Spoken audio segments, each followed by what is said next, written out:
Hopefully that doesn't scare away some of you. Like when people hear you speaking like this, they get freaked out. I'm not gonna rob you.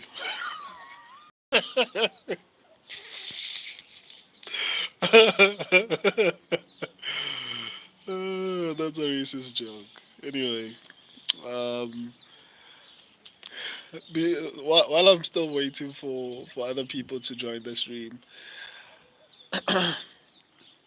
there are few channels. I'm not even being like cocky, but I think my channel probably has the best picks on on YouTube, right? So if I get picks wrong, I'm 100% sure that a lot of other channels will get worse or the same amount of picks wrong. So if I get anything wrong, you know for damn sure that other channels will basically get more or less the same amount of picks wrong. So I'm that confident in my picks. Um, the only channel that I feel like comes significantly close to my prediction accuracy is the MMA Guru. So I'd say he's probably second to my prediction accuracy, right? Um, this fight card was bad. Like this fight card was bad. A lot of people that were supposed to win did not win. I felt like a couple of people were robbed. Um, Not horribly, but I mean, like it is what it is. So I'm going to go through every single fight on the previous card, and just give you my thoughts on everything that happened. And yeah, this is basically what I do. If you're new to this particular channel, I do this for every single card. So let's get started. Veronica Hardy versus JJ Aldridge. This is one of the fights that I got correct. I feel like Veronica Hardy. I don't know why a lot of people are picking JJ Aldridge on this one, because Veronica Hardy has been not significantly, but she gets better every single fight. Especially since she got married to Dan Hardy. She keeps on constantly improving. Her game plans are very good in fights. So I was even surprised that people were picking JJ Aldridge. Like there were so many channels that I was seeing that were picking JJ Aldridge, and I was like, why? Why are you doing that? But in any case, I got this one right. My subscribers also picked Veronica Hardy. On to the next one: Charles Johnson versus Jake Hartley. Jake, I also knew a lot of the fights. If you watch my predictions, I actually did say that a lot of the fights on this particular card were going to be significantly close, and this one was one of them. Even though I felt like Charles Johnson won, I felt like it was really close. My subscribers and I picked Charles Johnson to win this fight. Um, there was nothing particularly impressive about either of them. I just felt like they fought. One of them won.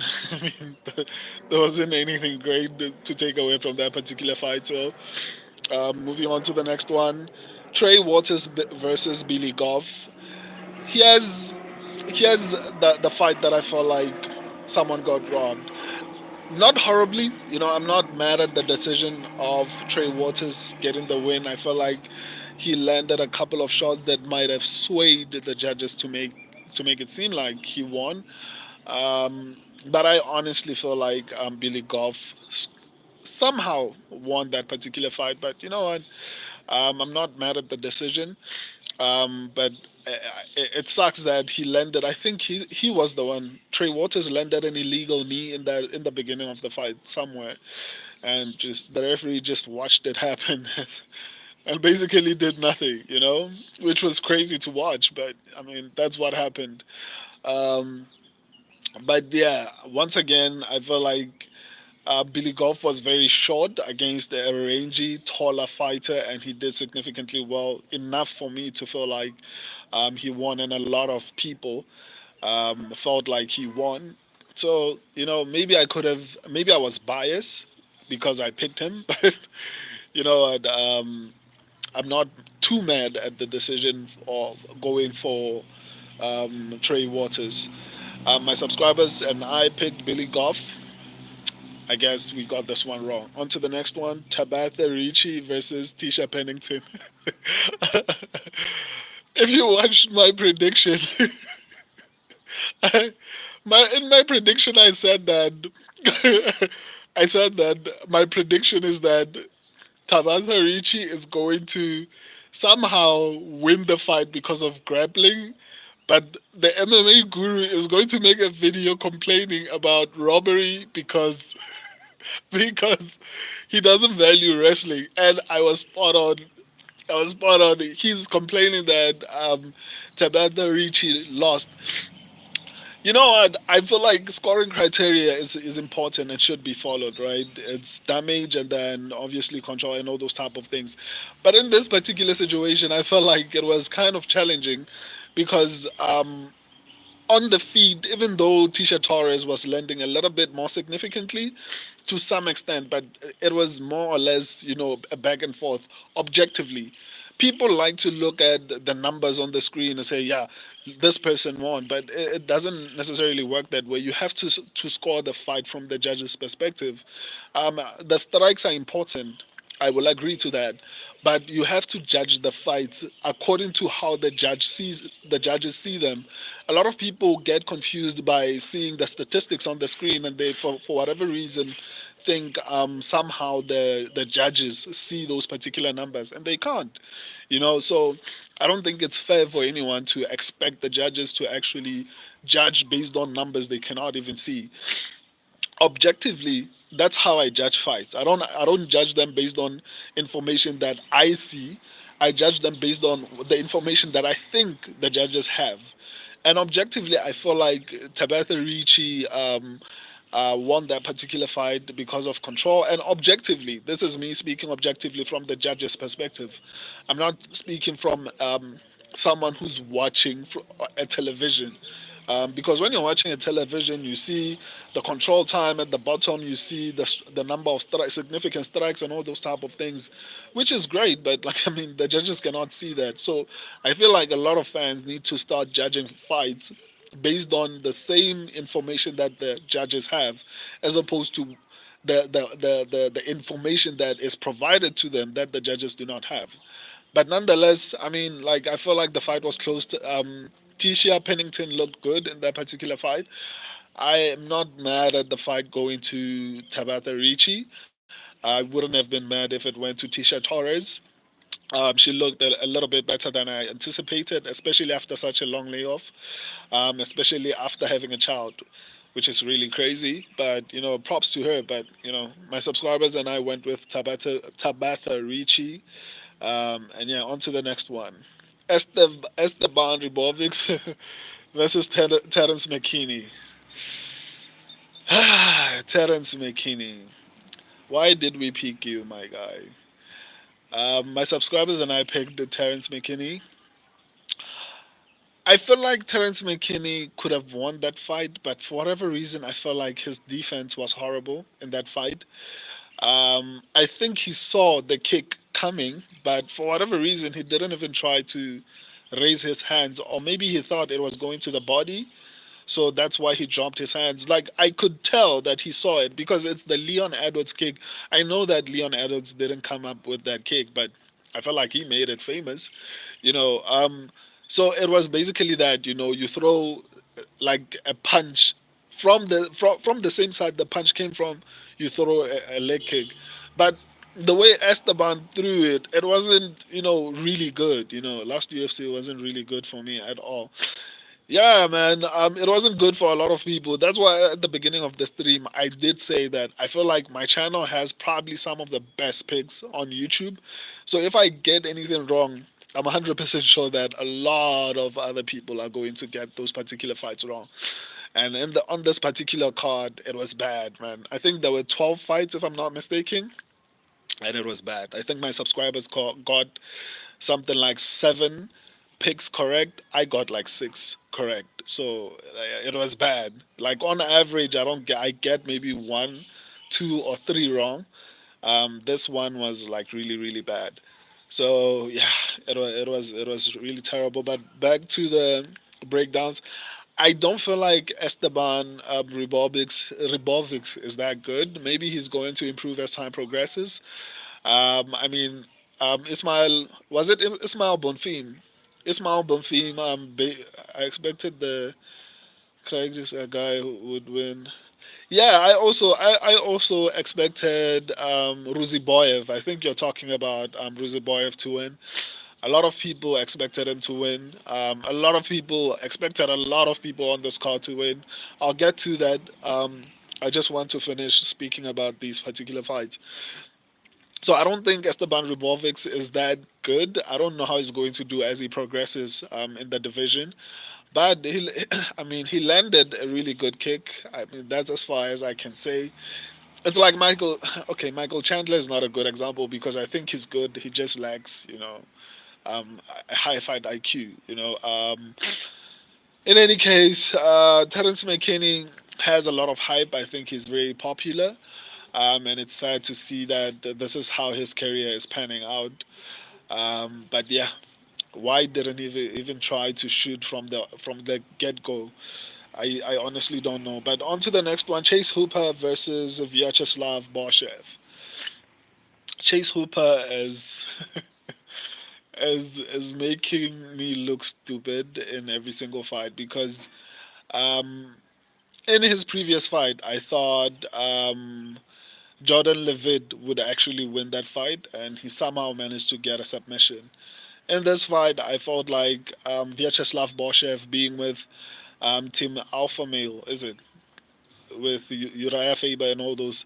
I feel like Uriah Faber's team is really good at improving as strikers, take down defense. And I felt that like Uriah Faber would be able to do the same thing for Vyacheslav. And admittedly, I feel like he did that. But what we didn't expect was for Chase Hooper to actually also be good on the feet, which was insane to watch. He dominated that fight. It wasn't even close. I mean, the stoppage was early. I think everyone can agree that Vyacheslav was going to lose that fight. We don't know, but the way it was going, I mean, we've seen crazier, comebacks, in the past. So it's not like impossible for it to happen. It's not impossible for Vyacheslav to have probably had the opportunity to come back, but he was being dominated, man. It was being dominated. So I'm not too mad at the stoppage, even though I feel like it's still too early. I'm not too mad at the stoppage. Man, I can't wait to see where this kid goes, man. If he keeps improving, like he's gonna be a problem in this division. My subscribers and I got this one wrong again. On to the next one. Waldo Cortez Acosta versus Robelis de Spain. I think the UFC thought Costa did not have great wrestling, but at the same time, it was so that Robelis de Spain would find a way to, at the very least, try to learn how to defend takedowns, right? I think the UFC did not. They expected Waldo Costa to actually wrestle, but they felt like he wasn't too good enough for him to actually beat Despain. They felt like Despain was big and he would at least have the ability to prevent the takedown. I don't know, man. I feel like maybe they gave him a grappler a little bit too early in his career. I mean, I feel like they should have given him maybe a couple of fights, or they wanted to fast track him because he was exciting. Or rather, he still is exciting. When he's on the feet, is untouchable. I would like to see him against Cyril Gahn, but the way things are going, I think maybe that's why the UFC was trying to fast track him, um, so that the fight with Cyril Gahn would happen because that fight would be sick. Um, but unfortunately, I don't know if it's gonna happen. I mean, the Spain is already getting older. I mean, obviously 35, 36 is not old in the heavyweight division, but I feel like he doesn't have that much time. He needs to act as quickly as possible if he wants to get to title contention at some point. And I don't know if he still has enough time to actually work on his takedown defense, especially with people like what do you call him? But they can give him favorable matches, and just avoid giving him like people who are good at grappling. But it was a boring fight, and it was disappointing to see him not be able to defend himself, or rather, not be able to avoid getting taken down by, I mean, Costa. Like, what's going to happen when he actually fights a real grappler? But I still think he's a really decent prospect.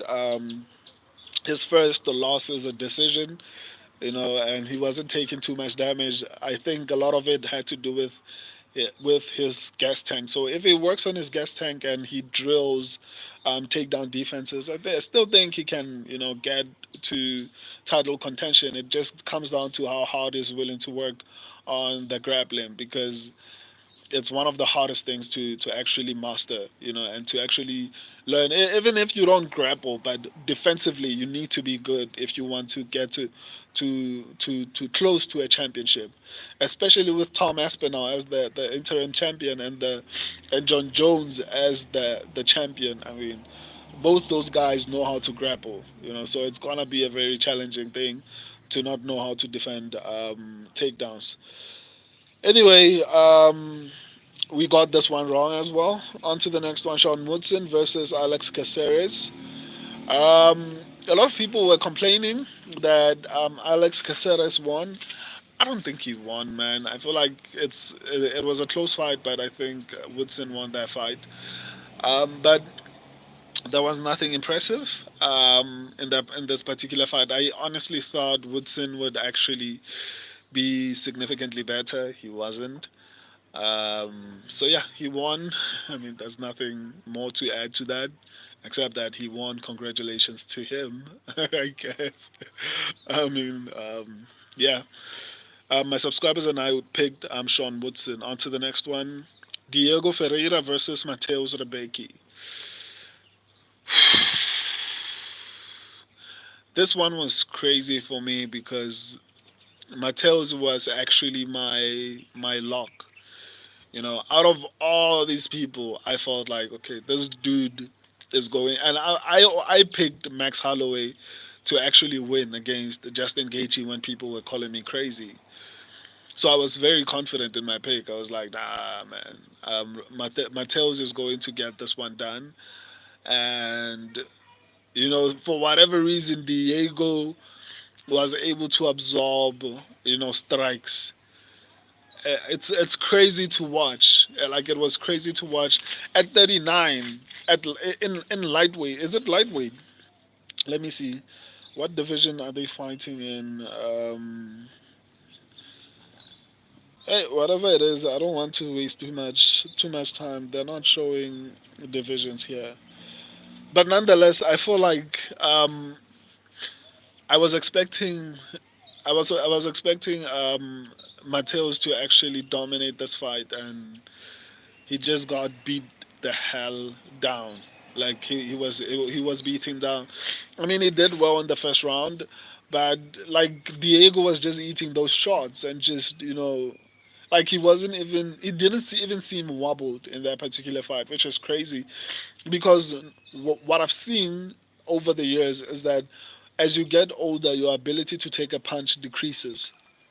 Like, it becomes a little bit easier to knock someone out. But man, Diego took some heavy shots, and like, he stood there and just fucked. Okay, I'm sorry, that was wrong, but nonetheless, he effed Mateus up. It was unbelievable to watch, but not as unbelievable as the next fight. Oh, okay, that's the main event, not the next fight. But this one was also unbelievable. Carlos Olberg versus Alonso Manifield. This was this was insane. Alonso Manifield thought, "Wow, this guy is a technical striker." A lot of people are criticizing him, but I don't think it was a bad strategy on Alonso Manifield's side, because why would you want to fight a technical fight with someone who's a kickboxer, a champion level kickboxer? like Carlos Oberg. Like, why would you want to go tit for tat with someone like that, who's like skilled like that? That guy was the king of the ring, which is basically a gauntlet match, if I'm not mistaken. Like someone who can go through some like the king of the ring, like in kickboxing. Why would you want to risk it and stand with them and go like fight with them the way Israel Adesanya normally fights? Because obviously they train in the same gym. So like it would be dumb. So I don't blame Minifield. I mean, while you still have your power, while you still have your speed, why not try to knock him out? Because if it goes to the second round, he's going to pick him apart. A lot of people, were criticizing him. I don't criticize him, but in any case, my subscribers and I went with Carlos Oberg.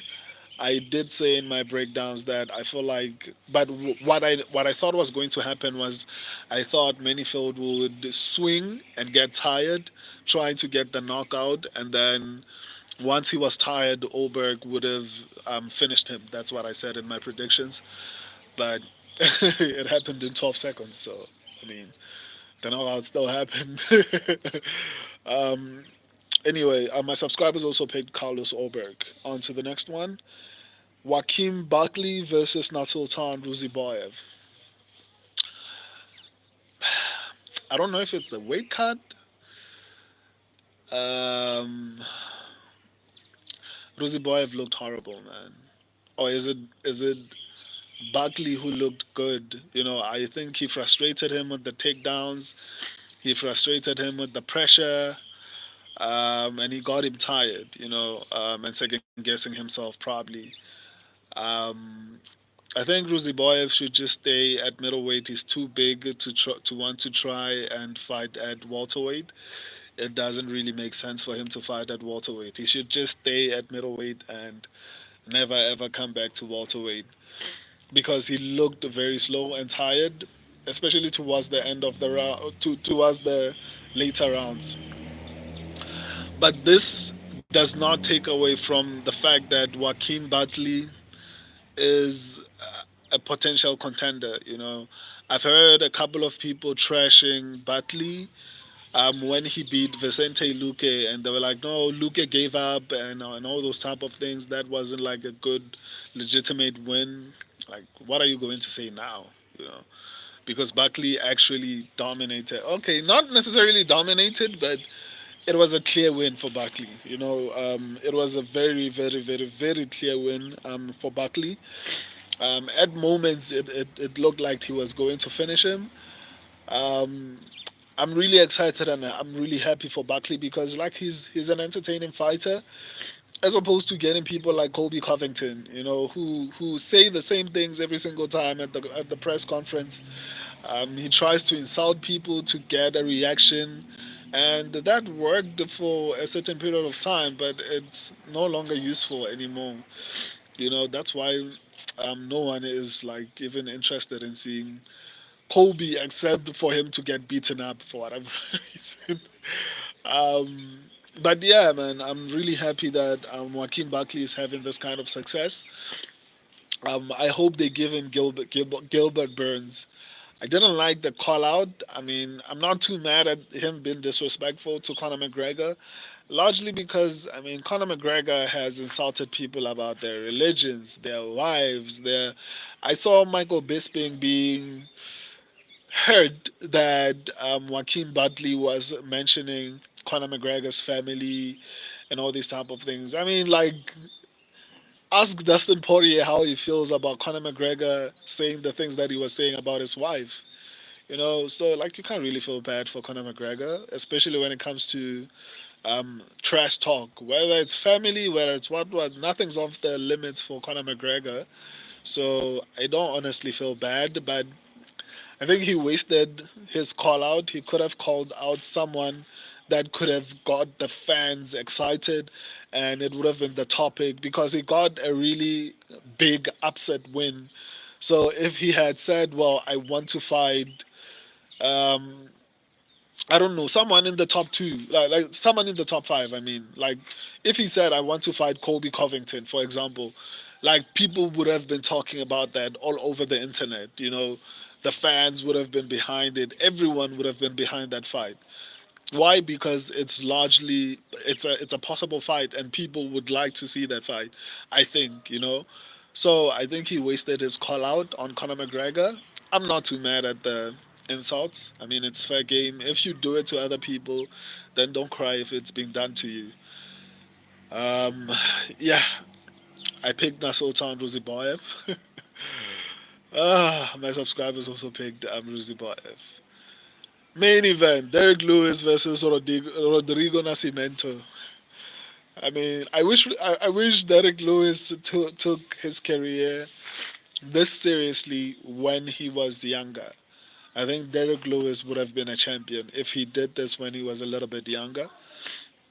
But nonetheless, I mean, he's still performing really well. I hope they give him higher competition so that he can, at the very least, try to get back to the belt. But looking at who's at the top, man, I don't see him ever getting back to the championship, or rather to the title. With people like Cyril Gahn, with people like Tom Aspinall, with people like Sergey Pavlovich. I mean, he beat the Curtis Blades, but I mean, when you look at the top five, there's no way Derek Lewis ever becomes a champion. But at the very least, there are really exciting fights for him in the future. And that's really great because, he can still make money, he can still entertain all of us. So, yeah, there's really nothing much to say. He looks good, but for me, it's like upsetting a little bit because back in the day the competition was not as high as it is right now. So back in the day Derek Lewis could have become a champion, you know because in the era of Daniel Cormier and Francis Ngannou and all these type of things, Francis Ngannou was not as active then, and he ended up, losing to Derek Lewis around that era, around that time. If Derek Lewis had been as serious as he is right now about his career, I think Derek Lewis would have been a champion at that time. But right now, I mean, he could rise to the top and he could maybe try and get a rematch against Curtis Blades and, get back into the top five. But there's no way he's beating the current champion. And whoever dethrones the current champion, there's no way he beats that person. So that's the only frustrating thing about him. Um, I thought Nascimento would actually do a little bit better than he actually did. Um, Derek Lewis looked really good in that particular fight. Um, so yeah, let's see how the UFC books him. I'm looking forward to that. The next fight night card is going to be next week, which is crazy. But I'm going to be doing interviews because there are no fight night. So I'm going to try and schedule some few interviews this weekend, maybe 2 or 3 interviews, which is a lot of work, but I do it for you guys. I'm trying to introduce a couple of things, but the standard videos. Go to the video section of the channel. It's I love the improvements that I make to those videos, and I got one of my biggest, or rather, actually not one of my biggest video this past week. Which was Joaquin Butley versus Nasultan Ruziboyev. Not the biggest video on the channel, but the biggest video of that format. In any case, I see all of you are starting to log out, which means you're not interested in what I'm saying right now because I'm done reacting. So yeah, I'm done. If you want to rewatch the stream, just wait for me to finish and go to the live section of the channel. You'll see all my streams. Until next time, I love you guys. Deuces.